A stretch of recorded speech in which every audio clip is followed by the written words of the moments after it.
اعمل ايه بس يا احمد يا اخويا؟ ده انا قبل ما اعد الماهيه تكون طارت.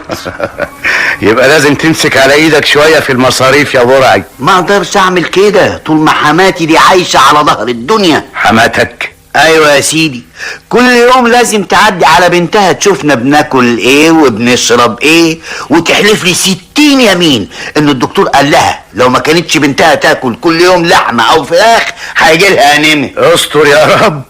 خلاص، يبقى ما فيش حل غير انك تفكر في مشروع يجيلك منه قرشين يسندوا مرتبك. ايوه، ما انا كنت لسه هفكر يعني. المشروع في مخي بقاله 20 سنه يا احمد اخويا، وما كانش ناقصه غير التنفيذ. 20 سنه ولا نفذتوش؟ ما انا ما كنتش محتاج للي هيطلع لي منه، وكنت راكنه لساعه عوزه، وهي ساعه العوزه جت. طب ما تدخلني معاك في المشروع يا برعي، ينوبك ثواب. كنت اتمنى تكون شريك يا احمد اخويا، بس مع الاسف انت ما تنفعش. ما ينفعش ليه يا برعي؟ لانك مش موهوب يا احمد، حاجات مالكش انت فيها. ايه موهوب دي كمان؟ اسمع يا احمد اخويا، احنا صحيح اصحاب طول العمر وموظفين في شركه واحده، وانت عارف عني كل حاجه. بس في حاجه واحده انا خبيتها عليك وخبيتها على الكل كمان. حاجه ايه؟ الموهبه اللي عندي. انا شاعر غنائي ومؤلف مين؟ مؤلف درامي وكاتب مسرحي. الله اكبر الله اكبر. وسكت ليه يا راجل طول المده دي؟ ما انا فهمتك بقى ظروفي.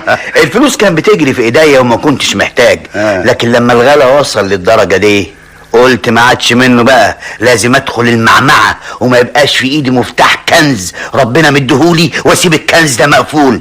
بذمتك يا راجل، الاغاني الهابطه والمسلسلات اللي كنت بتسمعها في الاذاعه والتلفزيون دي بتدخل دماغك؟ بصراحه انا برضو بسمع حاجات حلوه يا برعي. لانك سطحي ما بتفهمش في الفن. انا صحيح هتبقى مؤلفاتي غاليه شويه، لكن على راي المثل الغالي ثمنه فيه. بكره تشوف يا احمد اخويا، بكره تشوف، كلها شهر ولا شهرين على انتاجي ما ينزل السوق، وهتشوف رصيدي في البنوك هيبقى قد ايه. اديني قلت لك يا سيدي على المشروع، ايه رايك بقى فيه؟ عاوز الجد يا برعي يا حبيبي؟ ايوه، ده مشروع اعظم من مشروع مقاومه البلهارسيا. ايه مقاومه البلهارسيا؟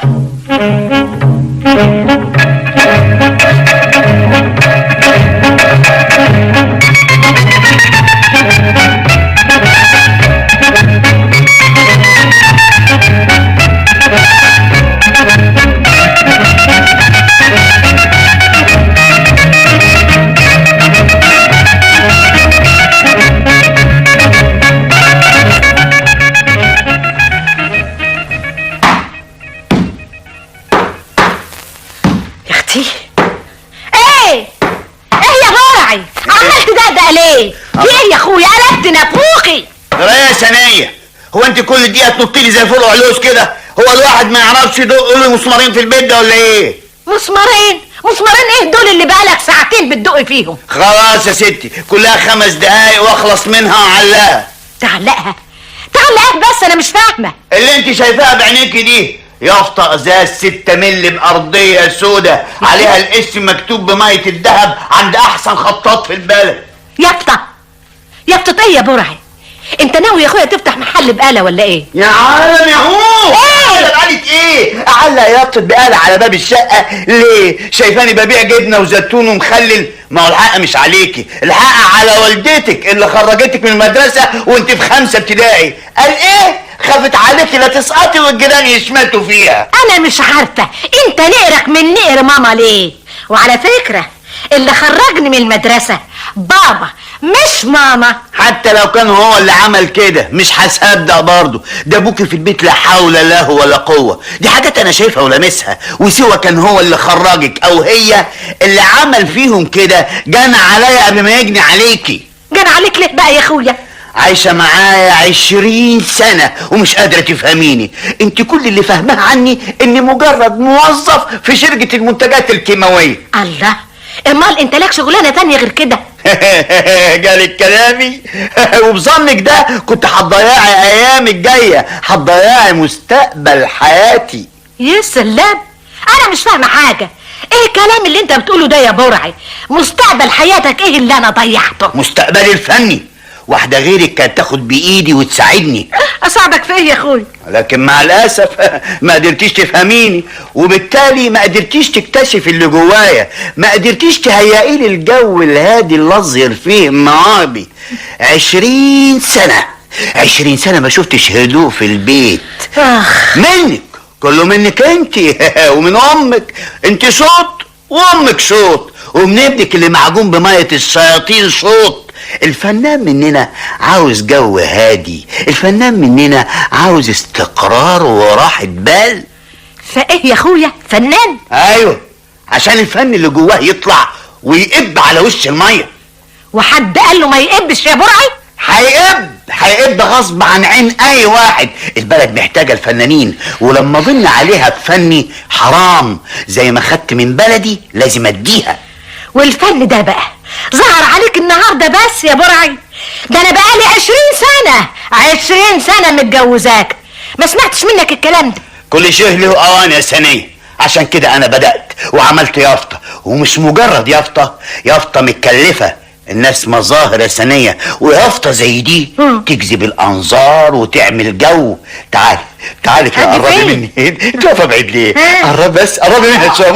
بصي ده انا حاطط عليها ستاره كده صغيره عشان انت تزحيها بايديكي. ايه ده؟ حفل افتتاح يعني. ايوه كده. اقري بقى، اقري يا سنسومه، اقري. ايه ده يظهر الخطاط غلط واداك يا اخويا يافطه تانية. يافطه تانية ازاي بقى؟ دي مكتوب عليها الفنان الموهوب برغل خروب. لا يافطه تانية ولا حاجه، الكلام ده صح. بس انت اسمك برعي ايوب مش برغل خروب. برعي ايوب ده اسم نحسني العمر كله. الفنان مننا لازم يجدد.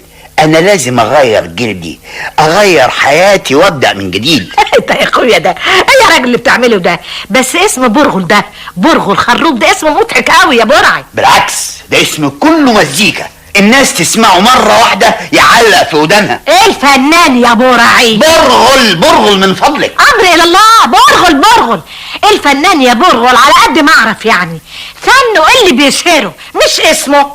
انت لسه بتشك اني فنان يا سنية؟ انا فنان كبير صدقيني، بس عيب الوحيد اني انا ماليش انتاج لسه. طيب ومالكش انتاج ليه يا اخويا؟ لاني سكيت على الموهبة اللي جوايا، ما فتحتلهاش الباب عشان تحلق في جو الفن وتنطلق. موهبة ايه؟ انا مش فاهمة. طيب معلش افهمك بطريقة مبسطة. الموهبة دي مكنة موجودة جوه كل فنان، والمكنة دي موجودة جوايا لكن عطلانة بقالها 20 سنة مش لاقية اللي شغالة.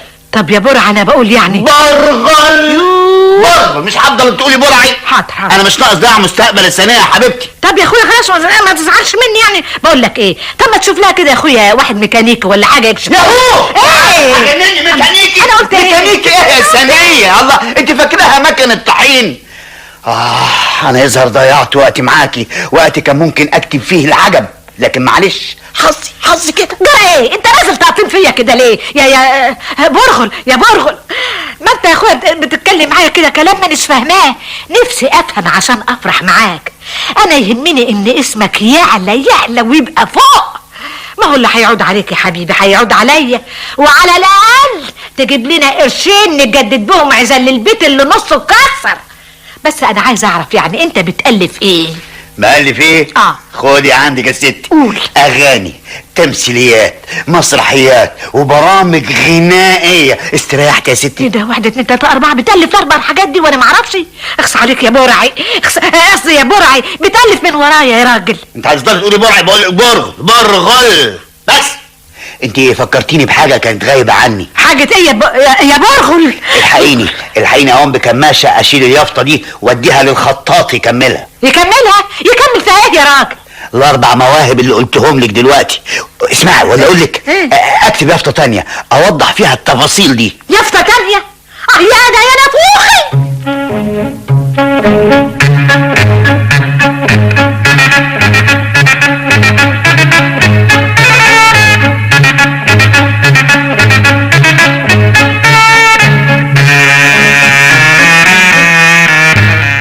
يا ناري. اسمعي يا سنية. نعم. انا مش دينية ولا مفجوعة، ده خير ابوك ياكل عيله جوزك كلها. عارفه يا ماما، عارفه طبعا يا حبيبتي، بس ايه المناسبه يعني؟ انا ما باجيش ازوركم الا كل حين ومين، ودي تالت مره اجي ازوركم فيها. ما تقدموليش حتى فنجان قهوه. قهوه يا ماما؟ ده احنا نقدم لك عينينا. لا مش سهوه يا حبيبتي وانت الصادقه، دي حاجه جوزك مدبرها. ما هو الراجل ده ما يقبلنيش، نفسه يفتح ويغمض ما يشوفنيش قدامه. يا ماما يا ماما يا حبيبتي، انا اللي بعمل لك القهوه مش جوزي. بس جوزك هو اللي بيشتري البن. تسمحي توريني بقى علبه البن اللي عندكم كده، اشوف فيها بن ولا لا؟ ان جيت للحق يا ماما، ان جيت للحق، علبه البن فاضيه بقى لها شهر. جالك كلامي؟ عرفتي بقى ان الحكايه من تدبير جوزك؟ عرفتي انها فعل فاعل؟ يا ماما يا ماما يا حبيبتي، انت مش غريبه. ميزانية بيتنا الشهر ده اتلخبطت خالص مع دخول المدارس، والعيال عايزه طلبات، والشيشه اللي عمال يكركر فيها طول النهار عايزه دخان. يا اختي بدل اليافطه اللي حاططها على الباب كان جاب ربع كيلو بن وما يقصرش رقبتك قدام ضيوفك. ينعل ابو الجهل. كان نفسي اعرف اقرا واكتب عشان اشوف الدلعادي جوزك كاتب ايه على اليافطه. لا دي حاجه كده عشان تزود رزقنا شويه يا ماما، قصدي يعني تفتح لنا باب رزق جديد. العيشه غاليه والاسعار كلها بتزيد غلاوه، الماهيه ما بتكفيش يا ماما. والخشبه بقبلي هي اللي هتجيب لكم الرزق يا استثانيه. شغلانه جديده يا ماما، جوزي عايز يعني كده يمشي فيها. شغلانه ايه؟ مش فاهمه، ما تفهميني بصراحه.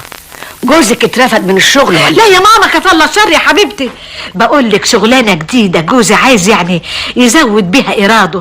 ويا ريت امله يتحقق يا ماما، اهو خير هيعم عليا وعلى اولادي. هيتاجر يعني؟ ايوه يا ماما، بس بقى البضاعه بتاعته كلام. يا اختي كلام؟ ايوه يا ماما كلام، غناوي وتمثيليات وحلقات من الحاجات اللي بتسمعها في الاذاعه وبتشوفها في التلفزيون. ومين بقى اللي هيعمل له الحاجات دي؟ جوز يا ماما. جوزك؟ انت يا بنتي اتجننتي؟ راجل ملطوش في عقله عمال يقولك في كلام تصدقيه؟ تأليف ايه يا اختي اللي هيألفه؟ ده ما بيعرفش يتكلم كلمتين على بعض.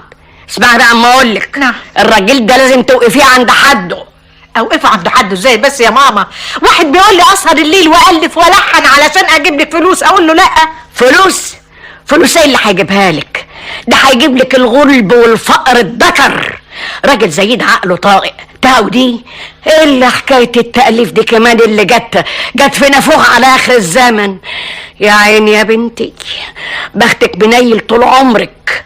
كان ينقطع لساني يوم وافقت على جوازتك المهببه دي. يا ماما اسكتي. حاضر انا خارجه. ما انا لو قعدت هنا كمان دقيقه واحده نفسي هينكتم، هطق، هموت. وده يوم المنى عنده. اوعي افتحي لي الباب، اوعي افتحي لي، خليني انتشر.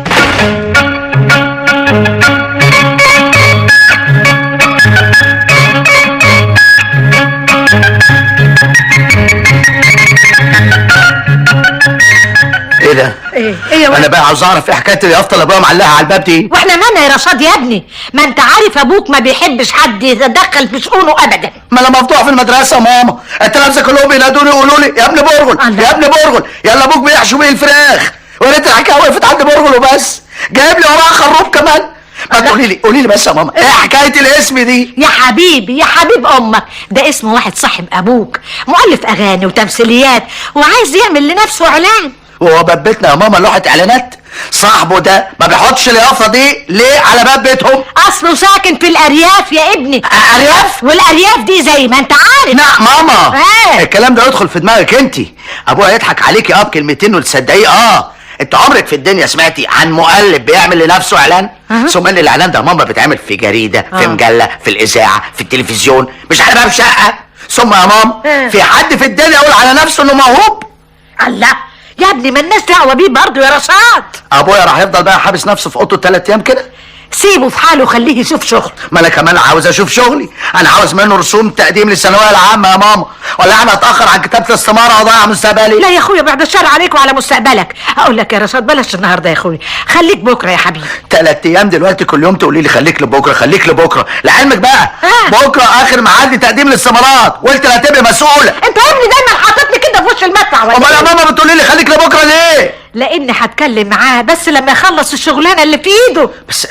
بس يا ماما ده قافل باب اوضته من جوه بالترباس. ليه مانيش فاهم؟ يا حبيبي عاوز يشتغل في جو رايق، مش عايز دوشه. وقفلة الترباس دي هي اللي هتروق له الجو. على العموم خلي عنك انت، انا هتصرف. هتتصرف ازاي بس يا رشاد يا ابني؟ اسمع، انا عندي فكره. ايه؟ فوت على عمك وخد منه رسوم التقديم، وبكره خدهم من ابوك واديهم له. انا بقى عندي فكره انقح من فكرتك يا ماما. فكره ايه يا رشاد؟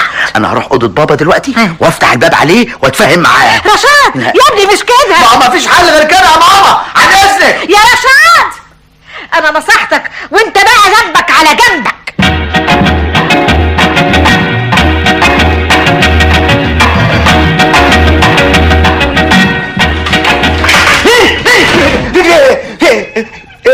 ايه انت اللي تضحك كده ليه؟ انت عملت ايه يا هلا انت؟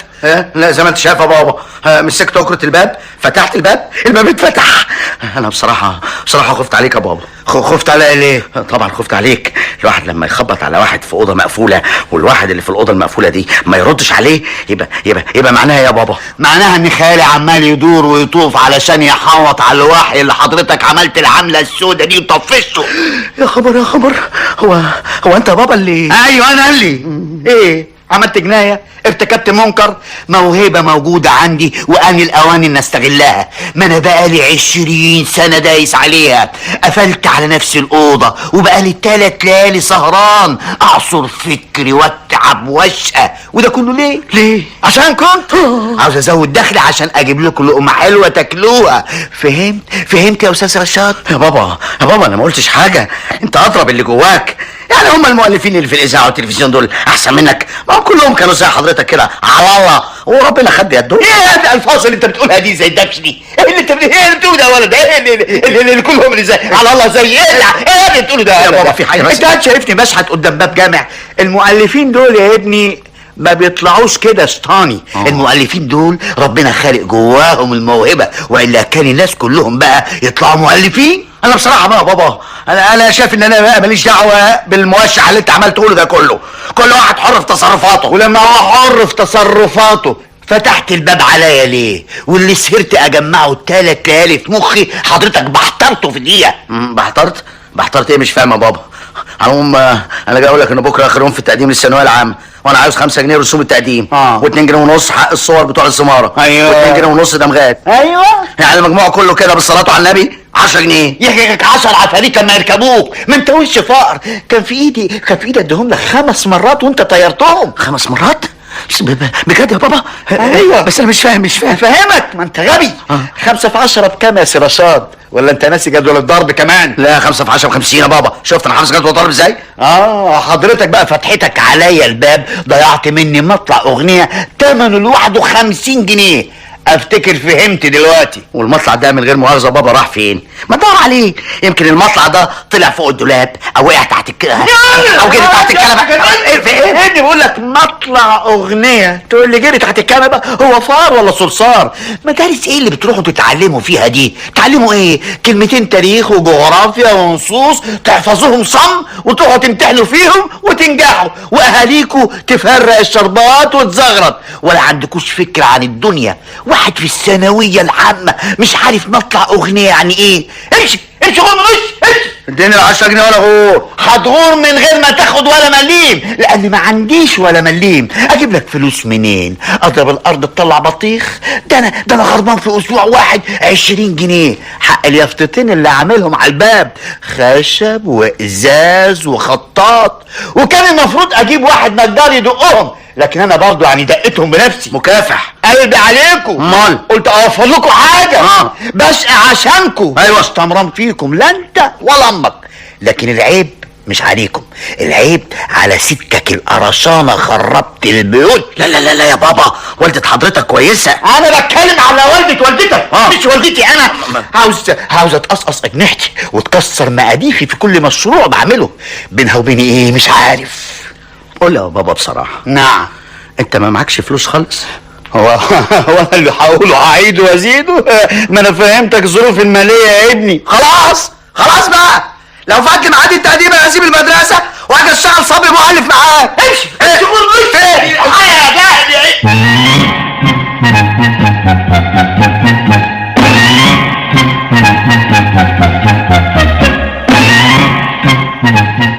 انا عايزه اعرف راح فين. اهدي بس يا ماما، ما هو موجود يا حبيبتي. ايوه موجود يا تيتا وقاعد في اوضته. ايه هو اللي قاعد في اوضته؟ انت بتتكلم على ايه؟ انت مش بتسالي على بابا يا تيتا؟ واسال على ابوك ليه يا اخوي؟ وحشني قوي ولا مشتاق لوية بوزه وتكشيرة قرطه؟ انا بسال عن حلق امك. حلق امي حلق امي. لا لحد كده بقى انا ماليش دعوه بحلق امي. وبعدين بقى دي مسائل كبار وما صحش الصغار يحشروا نفسهم فيها. الواد ده بيخرف يقول ايه يا سنيه؟ ايه يا ماما؟ الحلق بتاعك فين يا بنتي؟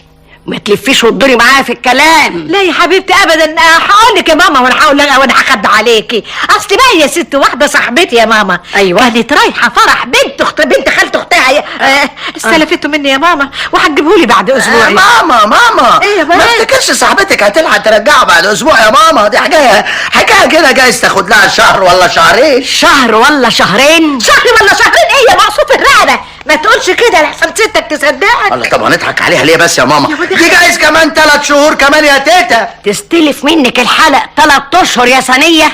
وجايز اكتر وجايز اقل. دي حاجه بقى ترجع لنزول الوحي، قصدي نزول الحلق يعني. وحي ايه يا بنتي؟ ما تفهميني الحكايه دي. لا ماما مش هتقدر تفهمك يا تيتا، افهمك انا. اصل بابا بقى عقبال عندك وعند الحبايب كلهم والجيران كلهم حابس نفسه بقاله اسبوع بيألف اغاني وتمثيليات. بسم الله الرحمن الرحيم. اغاني وتمثيليات؟ هو جوزك لسه بيألف؟ صحيح الكلام ده يا سنيه؟ ودي فيها ايه يا ماما؟ ايوه يا ماما. ولسه بتقولي ايوه يا ماما؟ وعشان يقلب بقى يا تيتا لازم يقرا كتب شعر وسجل وكتب عن المسرح والسينما. الحاجات دي كمان بقى بتحتاج ورق. المسلسل يا تيتا من دول عاوز رسمتين 3 على الاقل، وعاوز اقلام وعاوز كتابه على المكنه وتصوير وعاوز له يافطه واجهه كده على البيت. وعلى فكره بابا عامل يافطتين لانه متعدد المواهب. الكلام ده كله يلزمني انا في ايه؟ ما انا خلاص الكلام اللي عايز اقوله لك يا تيتا. عاوز اقول لك ان بابا معذور، كان لازم ياخد الحلق من ماما ويبيعه عشان يشوف شغله. يبيعه؟ يا نهار مش فايت. جوزك بيعك الحلق يا سنيه؟ وبتضحكي عليا وتقولي لي ان واحده صاحبتك استلفته منك؟ اصل يا ماما الحكايه اصل ايه وفصل ايه؟ الحتة الحلق اللي فاضلك من صيغتك كلها يبيعهولك كمان؟ ده ما عندوش دم ومش عايز يجيبها لبر ابدا. ما هو بقى ايه، مش لاقي حد يقف قدامه. امال بس انا بقى لازم. يا ماما اعملي معروف، ابوس ايدك مالكش دعوه بيه. ايوه ما انا لازم اساعده يا ماما، ده تعبان وشقيان وبيسهر الليالي عشان يكتب. وانا متاكده يا ماما انه هيعوضني عن كل حاجه. يعوضك ايه يا سنيه؟ يا خيبتك من دون الستات اللي في الدنيا كلها. لا من ناحيه التعويض هيعوضها فعلا يا تيتا. ده مطلع الاغنيه لوحده ب50 جنيه. والسلام بقى لو الوحي بقى كبر في دماغ ابويا وغوط ودخل في حلقات، يا عيني هتتفرجي على المكاسب اللي هتندلق علينا. تندلق؟ يا اخي اندلقت عليك وعليه صفيحه ميه غسيل بتغلي. يا ماما حرام عليكي، مش كده، ده جوزي غلبان وبيكافئ علشانها. حنيتي يا اختي، حنيتي يا روحي. ان ما بيعك هدومك وجيتيني البيت حافيه ما بقاش انا بقى ايه، انا خارجه. لا يا تيتا، لا استني يا تيتا. انت راغب من سكتي وانت عامل كده زي ابو قردانك وجع بطنك انت اهو.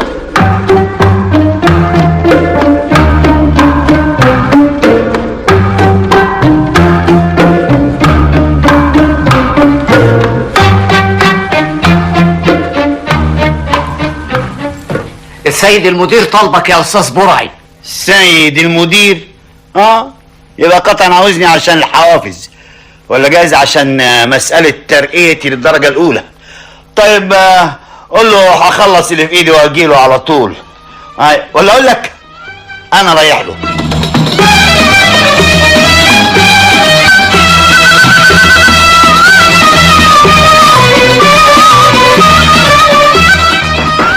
ادخل. صباح الخير يا سعادة البيه. تعال هنا يا سيد برعي، انت ايه حكايتك بالظبط؟ انت فاكر نفسك بتشتغل فين يا استاذ؟ غايب عن الشغل بقالك 5 ايام من غير لا اجازة عارضة ولا مرضية ولا اعتيادية.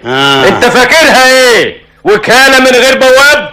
هدي اخلاقك يا سيادة المدير. اهدي اخلاقي؟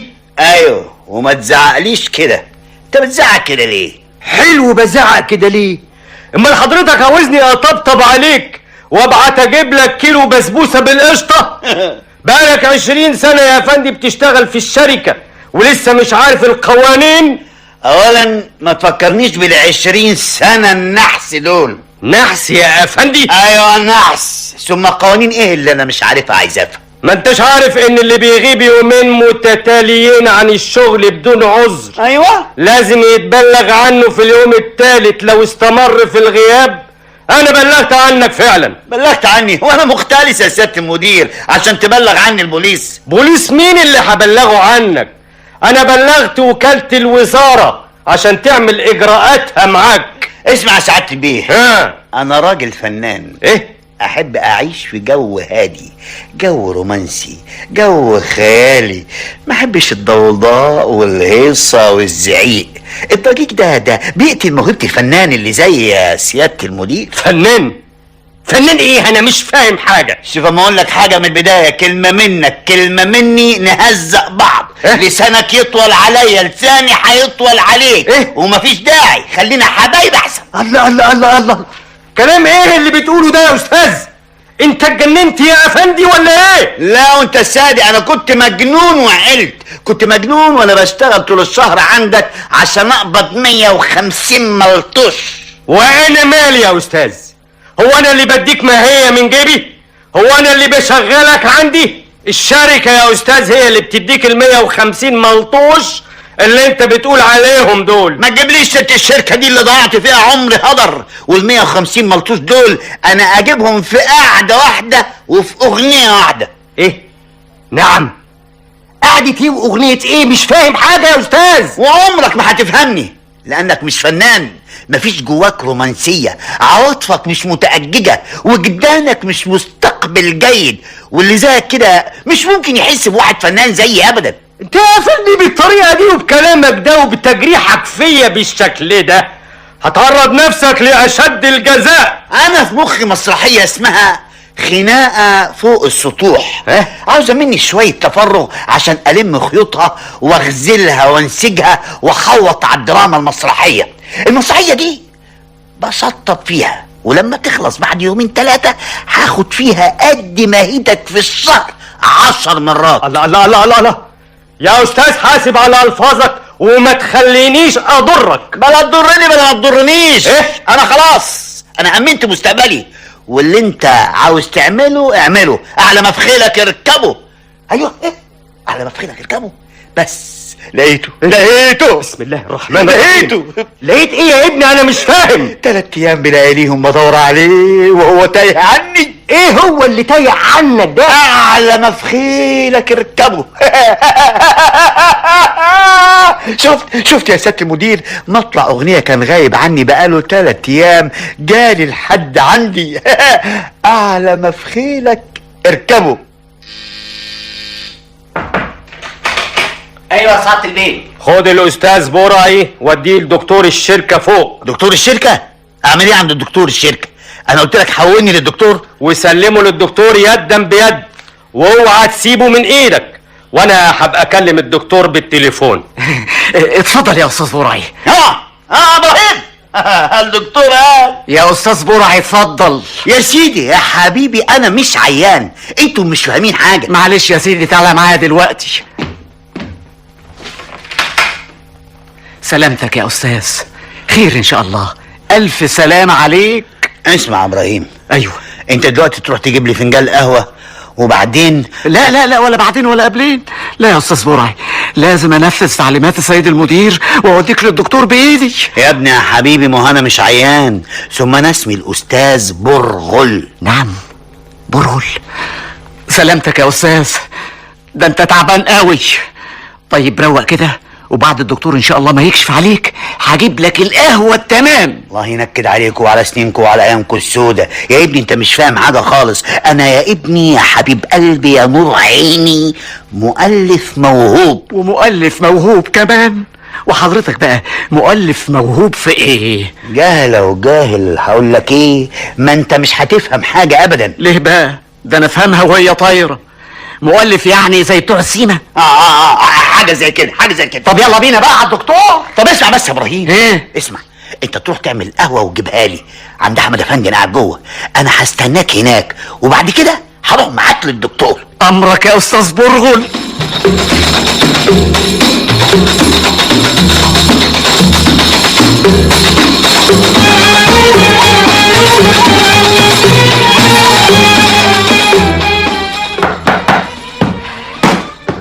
وبعدين بقى في قلبة الدماغ دي يا ربي؟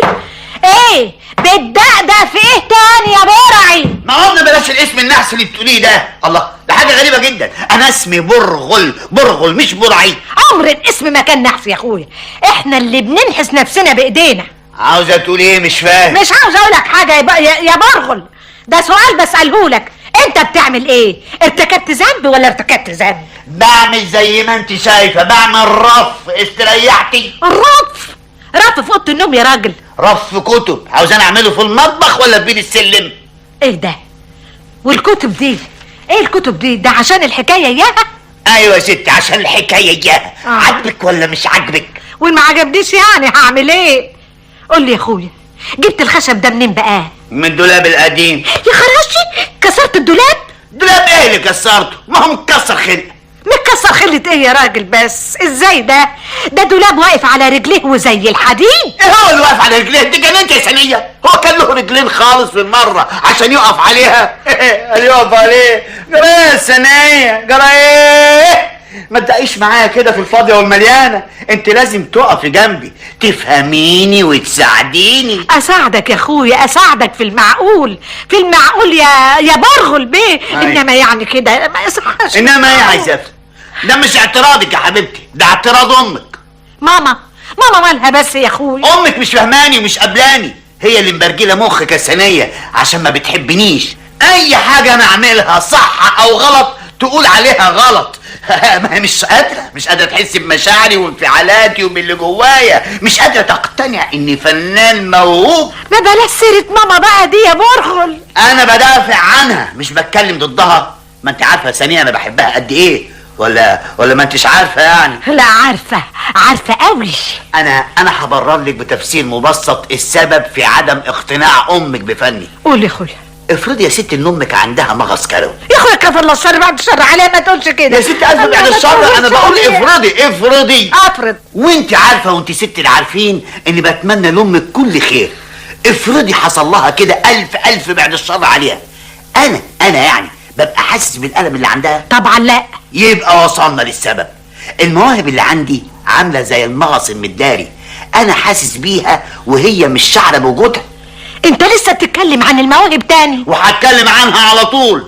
حاجه عايشه جوايا، اهرب منها ازاي يا ناس؟ الموهبه بتطاردني يا ثانيه وانا ضعيف قدامها. انا مخي كله مؤلفات. والمؤلفات دي كانت فين من زمان يا برغل؟ فضلت مدفونه جواك كده لحد شعرك ما ابيض وبقى عندك 50 سنة. وايه دخل المواهب في السن بقى؟ المواهب عايشة جوايا من صغري وابتدت تتحرك جوايا وانا بدأت انميها. يا اختي حلاوة، وهتفضل تنميها كده لحد امتى؟ لحد ما تطلع على المعاش؟ لحد ما تطلع روحي. انت عاوزة مني ايه؟ انا عايز افهم. عاوزة تنرفزيني وخلاص عشان ما اشتريتيلي كتابين هتحرقي دم وتنكدي عليا؟ ما هم الكتابين دول هتجوعوا بالهم يومين ان شاء الله. ما كانش له لزوم يا برعي، قصدي يا برغل. ما لهمش لزوم ازاي؟ انا عايز افهم. مؤلف من غير كتاب زي جاكيتة من غير كمام، زي كرسي من غير قعدة. المؤلف يدي منين الا اذا خد يا ثانية؟ يا اخويا انت كمان يظهر موهبتك دي هتجيب لنا الفقر. ده مش كلامك انت، انا عارف، ده كلام امك منها لله. مالكش دعوة بماما. طب اسكتي بقى، اسكتي. قومي هاتلنا العشاء. عشاء؟ عشاء منين يا حسرة؟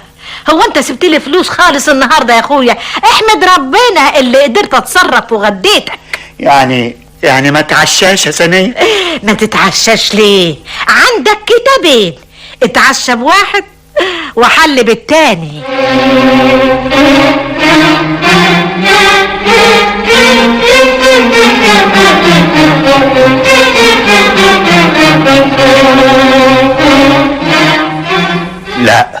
لا يا احمد اخويا، انا قررت خلاص ومش ممكن ارجع الشغل ده تاني.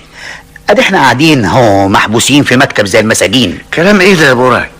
ده انا زميلك في الشركه بقالي 15 سنه وانت بتشتغل قبل مني كمان. تقوم تضيع المده دي كلها عليك يا راجل؟ وتضيع ليه؟ هاخد كل مستحقاتي. ثم مستحقاتي ايه؟ حتى لو اشتغلت لحد سن المعاش هطلع اخد معاش يعني 200 ولا 250 جنيه، طز شويه قروش. بس هي حاجه تامن مستقبل لاولادي يا برعي. ايوه، ما انا كمان ما اشتغلتش في شركه تهان فيها من مدير ما يعرفش قيمتي ولا يعرفش انا مين وهبقى مين عشان بقول له اني شاعر وفنان. افتكر اني مجنون، علما ان هو يعني. لا والله ما فيش داعي للكلام ده دلوقتي، الحيطان لهودان. اعمل ايه؟ ما انتوا كلكم مش فاهميني، لا في البيت ولا في الشغل. عشان كده انا قررت استقيل. صدقني يا احمد اخويا، انا فنان موهوب، والفن ده حاجه تانية. ما يبقاش في ايدي دهب واجري ورا صفيح. الصفيح المضمون احسن من الذهب اللي مش مضمون يا برعي. ارجوك بلاش يا برعي دي، ما تخلينيش اعيش في الماضي. قول لي يا برغل. خلاص امرك يا استاذ برغل. بس انا بصراحه كده يا برغل مش شايف لك اي انتاج. انتاجي في المخزن يا ابو حميد. مخزن؟ ايوه، والمخزن هنا في مخي، بس مش قادر اطلعه. يظهر ان في حاجه ناقصه عشان تكمل الدوره التاليفيه، بس انا مش فاهم احط ايدي عليها ازاي. حاجه ايه؟ مش فاهم. شوف يا احمد اخويا، بصفتي فنان قريت عن حياه فنانين كتير. واحد خواجه اسمه تولستوي ما كانش بيعرف يألف الا اذا حط قطه سودة على حجره. واحد تاني اسمه سومرست مام ما كانش يعرف يكتب كلمة واحدة من غير وردة حمراء قدامه، كل دقيقة والتانية يشم فيها. يا سلام، لازم يعني وردة حمراء بالذات؟ ايوه لازم وردة حمراء. لون تاني يبقى عوضه على الله، يقعد على مكتبه مبلم ويبقى اجهل من المدير بتاعنا. واحد تالت اسمه تقيل عليا شويه، مش فاكره يعني، كان بيساعده في التأليف. ريحة تفاحة معطبة بيحطها قدامه. يا ساتر، كل ما يشم ريحتها ما يعرفش الكتابة بتجيله منين ولا منين. اخبار واسرار لطيفة عن المؤلفين، بسمعها الاول مرة يا برغل. لا لا لا لا لا يا احمد، كل الحاجات دي مكتوبة في الكتاب ده. الكتاب اللي جبته والمدام بتاعتي عملت عليه الليلة في البيت. قال ايه؟ خربت الميزانية. اتفضل بقى، ابقى خده معاك وراه في بيتكم، اقرا وتمعم وافهم عشان تبقى تعذرني. اقراه وشوف المؤلفين كانوا بيكتبوا ازاي وفي اي جو وباي مزاج، وشوف اللي حواليهم كانوا بيعملوا لهم ايه. يا سلام، والكتاب ده كله فيه الحاجات دي وبالصور كمان. شوف ستاتهم وحمواتهم كانوا بيعملوهم ازاي، مش زي مراتي وحماتي اللي كل ما اجمع كلمتين في مخي طيروهم. واحد صاحبي جه زارني امبارح، راجل اديب وكاتب وراجل ايه مفيش كده. قال لي على حكايه اغرب من اللي في الكتاب ده كمان. حكايه ايه؟ ده بمناسبه الحموات يعني. تشايكوفسكي المؤلف الموسيقي طبعا كلنا عارفينه، ماله ده الاخر؟ ما كانش بيعرف يألف الا اذا كان البغبغان بتاعه واقف على كتفه. طب وايه دخل الحموات في الموضوع ده بقى؟ ايوه يا ابو حميد، ما انا جاي لك في الكلام اهو، خليك معايا. حماته كانت بتساعده في التأليف بطريقه غريبه. ازاي يا استاذ برعي؟ قصدي يا استاذ برغل، طول ما هو بيألف تقف وراه وتأكل البغبغان قرطم. هي تأكل البغبغان من هنا وهو يألف الروائع الموسيقية من هنا. يا سلام يا اخي. طب ما اذا كانت الحاجات دي بتساعد على التأليف، ما تجربها يا برغل، يمكن واحدة منهم تضرب معاك. بيني وبينك انا بديت التجربة خلاص، وجبت قطة سودة ووردة حمراء وتفاح، وجبت كلب اسود كمان. كلب؟ ايوه، ما هي العوامل المساعدة للتأليف اغلبها حيوانات. وبيني وبينك بغبغان ونسناس كان بيستعين بيهم شكسبير، وهم اللي خلوه بقى شكسبير. وما جبتهمش ليه دول كمان بالمرة؟ منين يا ابو حميد؟ انت مش غريب بصراحة كده، لقيتهم غاليين. يا خسارة، مش كان جايز النسناس والبغبغان دول هم اللي كانوا هيعملوا عمل؟ طب وبعدين بقى؟ ولا قبلين، ربك كبير، جايز يسهلها والوحي يستكفى بالقطط والكلاب، ويمكن التفاحة اياها برضو تعمل عمل. انا جاهز يا احمد، وشرفك عندي ومعزتك انا جاهز قوي، بس ناقصني حاجتين: الجو المناسب وحماتي تحل عني. بس انا استمر في التجارب. انا معاك، اعمل كل التجارب اللي انت عاوزها، بس ما تسيبش الشغل. خد اجازة سنة اعمل فيها التجارب اللي انت عاوزها. لو البلية لعبت معاك يبقى الشغل ما يلزمناش، نسيب الشغل وندوس عليه كمان. البلية زرجنت معاك ولا لعبتش، نرجع شغلنا زي ما كنا ويا دار ما دخلك شر. هتلعب صدقني هتلعب ان شاء الله.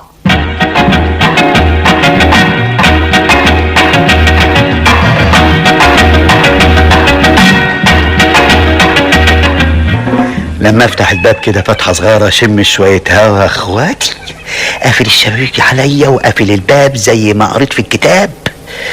انا عارف صاحبنا الشاعر ده كان بيقعد في اوضه مقفوله ازاي. جايز كانت اوضه فيها تكييف. تعال خد هنا، انت رايح فين؟ بشار ايه في ايه بابا؟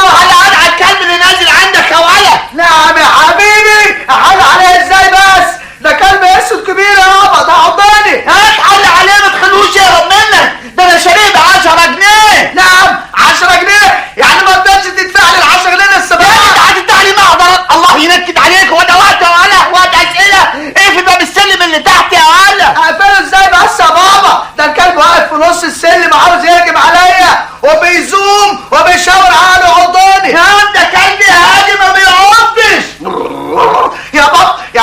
طب اسمع مدام هادي ما تنزل انت تطلعه، انا ما بيعضش. كلب بيزوم ومكشر لي عن انيابه، رافع حجمه الشمال وبيهجم عليا وعاوز يقطع لي البيجامه. امشي فيه شويه يا ولد، هتوشه باي حاجه خليه يطلع عشان يهرب. عاوز يتصرف يا ولد. ما اقدرش يابا. يا ولد اتصرف بقول لك يابا، ده بيعمل حركات زي الممثلين يا بابا. يا ولد اتصرف الله ينكد عليك. حاضر هتصرف حاضر.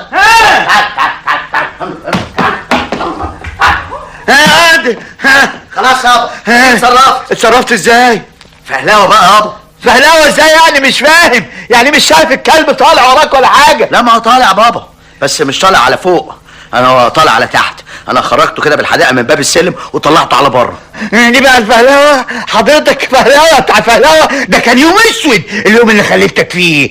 ضيعت عليا ال10 جنيه تمن الكلب، وضيعت عليا الوعي والالهام اللي كنت بستناهم. يا ناس وهتطلع روح الله يسامحك. امشي قدامي، امشي يخرب بيوتكم.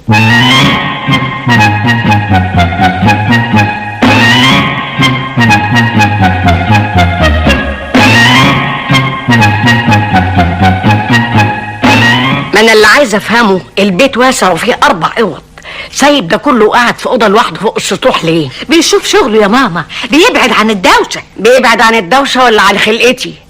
قاعده معاكي بقالي 3 ساعات اهو، ما يحطش في عينه حصوه ملح وينزل من اوضه الغسيل اللي هو قاعد فيها ويجي يقول لي ازيك يا حباتي. اصل يا ماما جوزي يعني. ولا اصله ولا فصله. قولي لي الاول، نعم، جاب لك حلقه بدل الحلقه اللي خدوا منك الجمعه اللي فاتت ولا لا؟ هقول لك الحق يا ماما.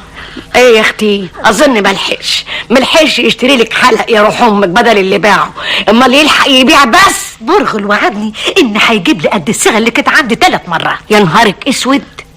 برغل مين يا بت؟ برعي يا ماما، ما هو برعي يبقى برغل، ده الاسم الفني بتاعه. اسم فني؟ اسم فني ده ايه يا اختي؟ والله بالك اسمين يا برعي على اخر الزمن. لكن تعالي هنا، ما قلتليش. نعم. انت قلت لي ان جوزك بقى له 3 ايام قافل الاوضه على نفسه وبيكتب الحاجات اللي بيقول عليها دي، وانت يا روح امك زي القطه العاميه ومصدقاه. وال3 ايام دول ما بيروحش فيهم الشغل ولا ايه؟ ايوه يا ماما، اصله واخد اجازه مرضيه 7 ايام. واسم الله عليه في ال7 ايام دول هيسوي الهوايل ويعمل اللي ما اتعملش. وده معقول يا ماما؟ اصل ناوي بعد كده يطلب اجازه سنه بدون مرتب. يا لهوي، ايه مالك يا حبيبتي؟ اجازه سنه وبدون مرتب؟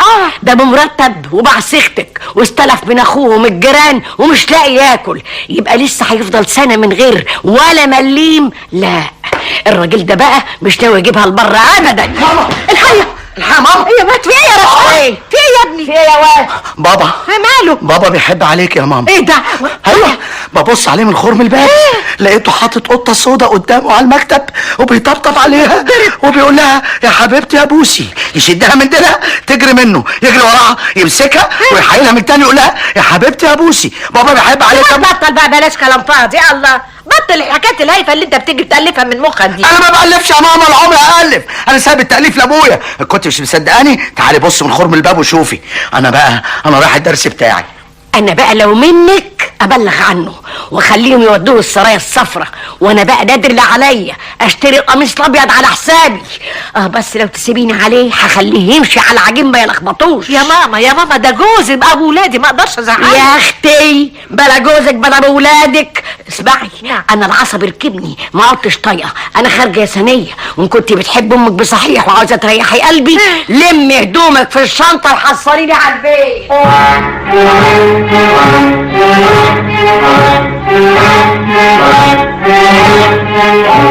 صدقني يا سيادة المدير، برعي ده انسان طيب ومهذب واصيل. احنا معاشرينه في الشغل مدة كبيرة، عمره ما غلط مع حد من زمايله. تبقى الآن عكست معايا أنا بقى، حظي كده. معلش يا سيادة المدير، احيانا الانسان اعصابه بتخونه وما بيقدرش يتحكم فيها. يا أستاذ أحمد، اللي ما يقدرش يتحكم في أعصابه يبقى لازم يدفع الثمن. بس اللي أنا شايفه مش مجرد أعصاب بتخونه، اللي أنا شايفه أكتر من كده. شايف ايه يا سعادة البيه؟ شايف إنه مخه مهزوز. تأليف إيه اللي هيبدأ فيه وهو عنده 50 سنة؟ كانت فين مؤلفاته قبل كده؟ أنت سبق قريت له مؤلفات يا أستاذ أحمد؟ انا ما اكدبش عليك يا سعادة البيه، انا فوجئت بيه بيقول لي انه مؤلف، لكن عمري ما شفت له ولا سمعت له مؤلفات. انما إيه بس؟ أنا يا أستاذ أحمد رحت زرته في البيت، كنت فاكر إنه عيان فعلا بعد ما أخد أجازة مرضية من الكوميسيون، وبصراحة أنا شفت مهازل. مهازل إيه يا سعادة البيه؟ حكايات تثبت إن الأستاذ برعي ده عنده لوثة. إزاي يا سيادة المدير؟ في حد في الدنيا يغير اسمه، ومش اسمه بس، اسمه ولقبه، ويسمي نفسه برغل خروب؟ ده اسمه مؤلف، ده اسم بلياتشو في سر. وفي حد في الدنيا يا أستاذ أحمد عاقل يعلق على باب بيته يافطتين، يافطة إعلامية والتانية مذكرة تفسيرية بيشرح فيها مواهبه المتعددة؟ ومؤلفات إيه اللي له في الإذاعة والتلفزيون؟ مش قادر أفهم. أنا يا أستاذ أحمد من هواة الإذاعة والتلفزيون، وعمري ما سمعت له حاجة. ولا هتسمع له حاجة يا سعادة البيه. تبقى أنت معايا بقى على الخط يا أستاذ أحمد. الله، أمال بتدافع عنه ليه؟ أنا بدافع عن أماله يا بيه. مسكين عنده أمال في الدنيا نفسه تتحقق. يا أستاذ أحمد، كل واحد عنده أمال في الدنيا، بس اللي يمشي ورا أمل كذاب يبقى معتوه يا سيد أحمد. ما هو مش هو لوحده في الدنيا يا بيه، ده في ناس كتير فاهمين انهم مؤلفين وملحنين ومطربين كمان، وبيعللوا عدم ظهورهم وعدم شهرتهم باسباب كتير قوي. يا اما الجو الفني مش عاجبهم، يا اما وسائل الاعلام ما بتديهمش حقهم من التقدير المادي، واما الفنانين الكبار بقى بيحقدوا عليهم وبيقفوا في طريقهم احسن هم يظهروا والكبار يضيعوا في شربة ميه. يا سلام يا سلام، يبقى الخوف عليا وعليك بقى يا استاذ احمد. الخوف من ايه يا بيه؟ مش جايز اكون انا وانت فنانين ومش واخدين بالنا والفرصه تضيع من ايدينا؟ وعلى فكره يا استاذ احمد، نعم يا بيه، انا قابلت في حياتي كتير من النوع ده، ناس من جميع الانماط، متعلمين ومش متعلمين. عشان كده انا قدرت ظروف برعي وما قبلتش استقالته، وهعكسه في حكايه الاجازه اللي طالبها بدون مرتب، خصوصا ان الاجازه دي ليها شروط مش متوفره عنده. تبقى سيادتك خدمته اكبر خدمه يا سياده المدير. يا بنتي مش كده، هو انا جايباكي عندي عشان تتنكدي ولا عشان تفرفشي وتنسي الهم اللي انت عايشه فيه؟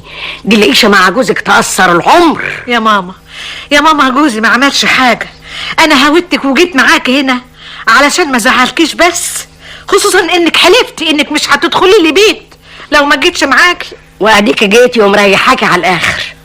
ما تقولي لي بس ايه اللي ناقصك؟ ناقصني بيتي يا ماما. بيتك؟ امال اللي انت قاعده فيه ده ايه؟ يبقى ايه؟ بيت الجيران؟ ده بيتك انت يا ماما. اشتقت يا اختي للنكد والخناق. جوزي عمره ما بيخانقني يا ماما، حتى لو يزف يعني ونزعل من بعض في يوم من الايام بكون انا الباديه، انا السبب. ايوه كده، طلعي اللي جواكي. اهدى كله، طلعي.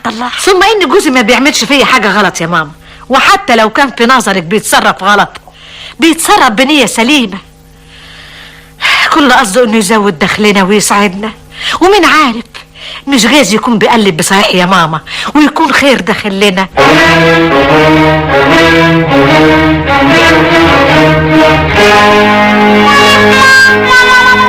مالك يا بورع؟ سلامتك. نام على الكرسي كده وشعرك منكوش. تعبان أوي يا أحمد. كام ليلة وأنا بسهر للصبح مكفي على المكتب وعاوز أنام مش عارف أنام. صداع هيفرتك دماغي. افهم من كده انك جربت كل الطرق اللي بتجذب الوحي وتلهم الفنانين. ونكشت شعري زي ما انت شايف. ما هم بيقولوا ان شعر فنان ان ما كانش منكوش يكبس على نافوخه وما يقدرش ينتج. ونكش الشعر ما جابش برضه نتيجة معاك. زي ما انت شايف القلم مش مطوعني خالص يا احمد اخويا.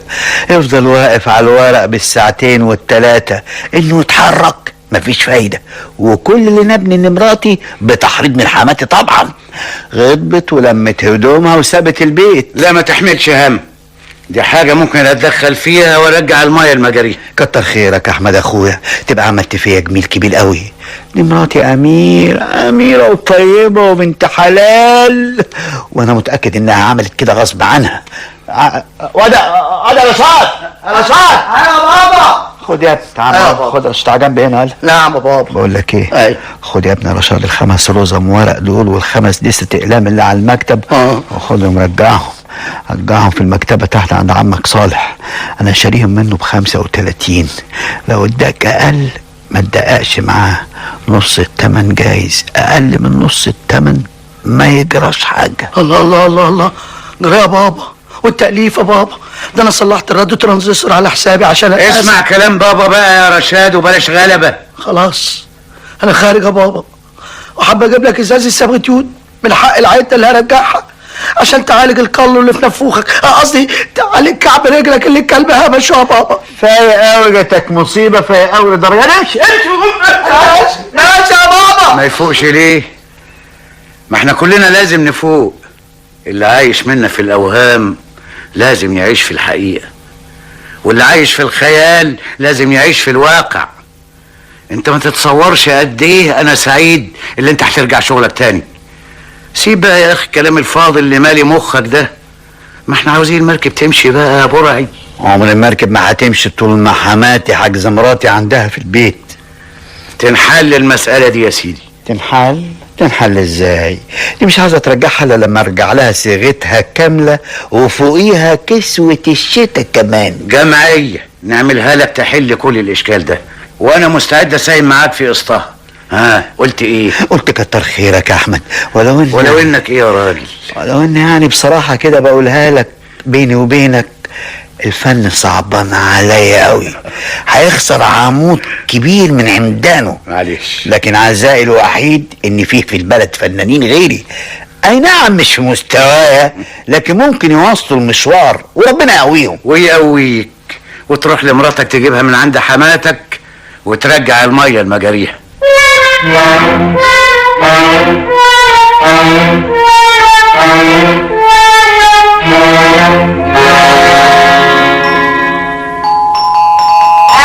ايوه برعي افندم يا سي برعي، مراتك يا اخويا خلاص حجزت لها اوضتين في شقتي، اوضتين يردوا الروح، اوضه شرقي واوضه بحري، وعايشه معايا اخر هنا، وسيرتك عمرها ما بتيجي على لسانها. انا حماتي ما تبطل كلمة حماتي اللي طالعة من بقك زي الدبش دي. ما تعرفش تقول يا ماما زي الناس المحترمين ما بينادوا امهات ستاتهم. استغفر الله العظيم. انا يا ماما انا كنت غلطان وجاي بعتذر لك. عن ايه؟ عن عدم مروحك الشغل، ولا عن قعدتك عويل في البيت، ولا عن مزرعة الكلاب والقطط، ولا عن صيغة بنتي اللي انت بعتها؟ انا رجعت الشغل وجايب لك معايا حق الصيغة، ومعلش يا ماما، كانت هوجة كده وهي راحت لحالها. راحت؟ مين قال انها راحت؟ انت قبل ما تخطي عتبة البيت تيجي معايا نروح المشوار اللي انا رايحاه، والا مش هتشوف مراتك بعينك تاني ابدا. يا اخوي دي بنتي واخاف عليها. ومعنى انا تحت امرك، بس مشوار ايه يا ماما؟ هنروح فين؟ مش عارف هنروح فين؟ الكازينو يا روح قلبي، نتمشى على شط النيل، هنروح عيادة الدكتور مرزوق مرزوق يا برغل بيه. ده دكتور مرزوق؟ ده دكتور امراض عقليه. الحق عليا اللي مودياك لدكتور متخصص. يا حماتي انا قدامي ما تضيعش وقت، يلا. ربنا يشفيك يا حماتي.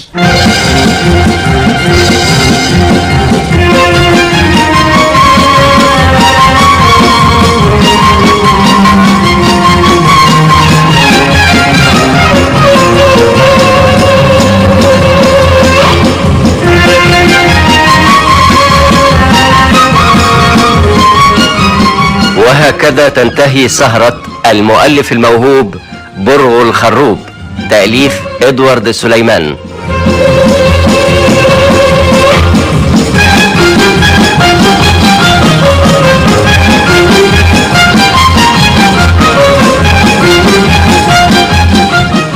بطولة حسن مصطفى، وداد حمدي، إبراهيم الشامي، فاروق نجيب، عبد المنعم عوف، إبراهيم كمال، بالاشتراك مع الفنانة القديرة زوزو نبيل.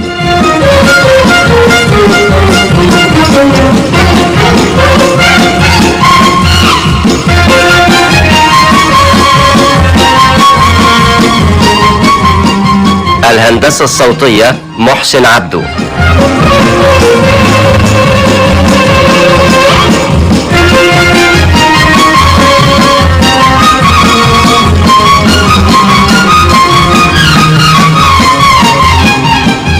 برغل الخروب، سهرة من إخراج عصمت حمدي.